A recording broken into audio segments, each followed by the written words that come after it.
നമ്മുടെ നാട്ടിൽ വ്യക്തിബന്ധങ്ങൾ തകരാൻ പ്രധാനപ്പെട്ട ഒരു കാര്യമായിട്ട് പറയുന്നത് പണമിടപാടാണ്. അതായത് കടം കൊടുക്കുക, കടം കൊടുത്ത പൈസ സമയത്തിന് തിരിച്ചു കിട്ടാതിരിക്കുക. അപ്പം നമുക്ക് ചെയ്യാൻ പറ്റുന്ന ഒരു കാര്യം അതുമായി ബന്ധപ്പെട്ട് കോടതികളിലൊക്കെ പോകാന്നുള്ളതാണ്. പക്ഷെ കേരള ഹൈക്കോടതി ഇപ്പോൾ അടുത്തൊരു വിധി പ്രഖ്യാപിച്ചിട്ടുണ്ടായിരുന്നു.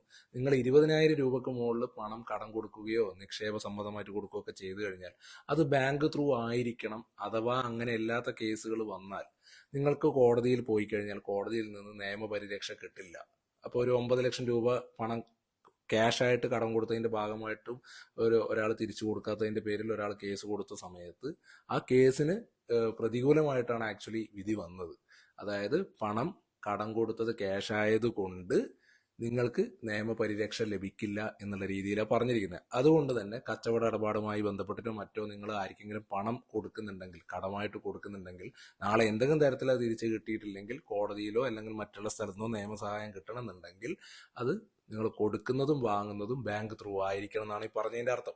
അങ്ങനെ ഇൻകം ടാക്സ് നിയമത്തിൽ ഒരു വകുപ്പുണ്ട്, 269 എന്ന് പറഞ്ഞൊരു വകുപ്പുണ്ട്. കൃത്യമായിട്ട് പറഞ്ഞിട്ടുണ്ട് 20,000 രൂപക്ക് മുകളിലുള്ള തുക നിങ്ങൾ കടമായിട്ട് കൊടുക്കുന്നുണ്ടെങ്കിൽ അത് കൊടുക്കുന്നതും തിരിച്ചു വാങ്ങുന്നതും ഒക്കെ അക്കൗണ്ട് ത്രൂ ആയിരിക്കണം, ഇല്ലെങ്കിൽ അതിന് പെനാൽറ്റി ഉണ്ട് എന്നുള്ള കാര്യവും ഇൻകം ടാക്സ് നിയമത്തിൽ പറഞ്ഞിട്ടുണ്ട്.